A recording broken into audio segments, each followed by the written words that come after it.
নমস্কাৰ শ্ৰোতা বন্ধু, মোৰ স্বৰচিত উপন্যাস সোণাৰুৰ হালধীয়া হাঁহিৰ দ্বিতীয় খণ্ড লৈ আপোনালোকৰ মাজত মই উপস্থিত হৈছোঁ। আজি আগবঢ়াম আপোনালোকলৈ সোণাৰুৰ হালধীয়া হাঁহিৰ দ্বিতীয় খণ্ড। তেন্তে আহকচোন সোণাৰুৰ হালধীয়া হাঁহিৰ উপন্যাসৰ দ্বিতীয় খণ্ডৰ মাজলৈ যাওঁ। বাহিৰত কলিং বেলৰ শব্দ শুনি চলিহানীয়ে বন কৰা ছোৱালী ৰেৱতীক ক'লে, ৰেৱতী যাচোন, বাহিৰত কোন আহিছে চাই আহ।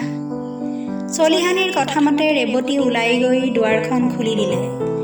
দুৱাৰখন খুলিয়েই তাই দেখিলে মা মানুহৰ মাহীয়েকহঁত। মাহীয়েকে তাইলৈ চাই মিচিকিয়াই উঠিল। অ' মাহী, আপোনালোক আহি পালে, আহক ভিতৰলৈ। ৰেৱতীয়ে তেওঁলোকক মাতি নি ড্ৰয়িং ৰুমৰ দুৱাৰখন খুলি বহিবলৈ দিলে। মাহী, আপোনালোক বহক, মই ভিতৰত বাইদেউক খবৰটো দিওঁগৈ। কথাষাৰ কৈ ছোৱালীজনী সোমাই আহিল ভিতৰলৈ। বাইদেউ, আপোনাৰ ভণ্টিহঁত আহি পালেহি, মই ড্ৰয়িং ৰুমত বহিবলৈ দি আহিছোঁ, আপুনি যাওক। ৰেৱতী চলিহাৰ ধৰত কাম কৰা এজনী সৰসী গাভৰু। অৱশ্যে তাই নামত তেওঁলোকৰ কাম কৰা ছোৱালী। ঘৰখনৰ সকলোৱে তাইক তেওঁলোকৰ মাজৰ এজন সদস্য বুলিয়েই ভাবে, কিয়নো আজিৰ পৰা প্ৰায় 12 বছৰ আগতেই চলিহাই তাইক লৈ আনিছিল তেওঁলোকৰ ঘৰলৈ। তেওঁৰে অফিচত কাম কৰা চতুৰ্থ বৰ্গৰ কৰ্মচাৰী নৰেনহঁতৰ গাঁৱৰ পৰা। তেতিয়া তাইৰ বয়স আছিল 12 বছৰ আৰু এতিয়া তাই এজনী ভৰ যৌৱনা গাভৰু। সেই ৰেৱতীয়ে কোৱাৰ লগে লগে চলিহানী ওলাই গ'ল তেওঁলোকৰ ওচৰলৈ। অ' তোমালোক আহি পালাহি। কুঁহি, কি খবৰ তোমাৰ, ভালে আছা? অঁ জেঠাই, আছোঁ ভালেই।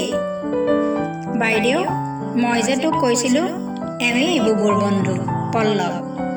নমস্কাৰ মাহী, মই পল্লৱ কাকতি। চলিহানীয়েও প্ৰতি নমস্কাৰ জনালে পল্লৱক। ভনী জোঁৱাই অৰবিন্দ, বুবু আৰু পল্লৱক তাতে বহিবলৈ দি ভনীয়েক বৰষা আৰু কুঁহিক লৈ তেওঁ ভিতৰলৈ সোমাই আহিল। বাইদেউ, মা মানুহে এতিয়াও গম পোৱা নাই আমি অহাৰ কথা? তই তাইক কোৱা নাই? নাই, তাই গম নাপায়, আমি তাইক ছাৰপ্ৰাইজ দিম বুলি কোৱা নাই। তেতিয়াহ'লে জেঠাই, ময়েই তাইৰ ৰুমত গৈ ছাৰপ্ৰাইজ দি আহোঁ, নে কি কোৱা? ঠিক আছে, যোৱা, তাই নিজৰ ৰুমতে আছে। জেঠাইকৰ পৰা অনুমতি পাই কুঁহি আগবাঢ়িল অনুসূয়াৰ ৰুমলৈ। হাতত সাৰে ভৰিত সাৰে তাই গৈ অনুসূয়াৰ ৰুমৰ ওচৰ পালেগৈ। দুৱাৰখন খুলি সোমাবলৈ লওঁতেই কুঁহিৰ কাণত পৰিল অনুসূয়া কাৰোবাৰ লগত ফোনত কথা পতাত ব্যস্ত। তাই দুৱাৰৰ কাষত ৰৈ কিছু সময় অপেক্ষা কৰিলে, কিন্তু অনুসূয়াৰ ফোন ৰখাৰ কোনো লক্ষণ নেদেখিলে। কুঁহিয়ে অনুসূয়াই হাঁহি হাঁহি কথা পাতি আছে কাৰোবাৰ লগত। এসময়ত কুঁহিৰ কাণত আহি পৰিল অনুসূয়াৰ ফোনৰ প্ৰতিটো বাক্য। কুঁহিয়ে অনুমান কৰিব পাৰিলে, হয়, তাই কোনোবা বয়ফ্ৰেণ্ডৰ লগত কথা পাতি আছে।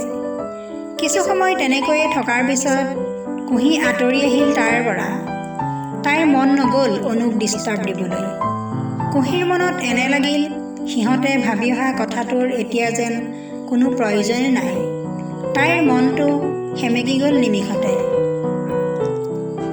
ধন্যবাদ জনালোঁ সকলোলৈকে। আজিৰ দ্বিতীয় খণ্ডৰ সামৰণি ইয়াতে মাৰিলোঁ।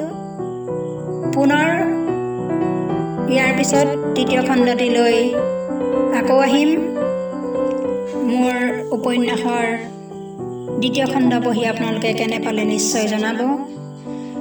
যদি ভাল পালে লাইক, শ্বেয়াৰ আৰু কমেণ্ট কৰিব, লগতে ছাবস্ক্ৰাইব কৰিব মোৰ চেনেলটো আৰু ওচৰতে থকা বেল আইকনটো নিশ্চয় দবাই দিব। তেতিয়া মোৰ পিছৰ উপন্যাসৰ খণ্ডৰ ন'টিফিকেশ্যন আপোনালোকৰ মোবাইলত উপলব্ধ হ'ব। ধন্যবাদ।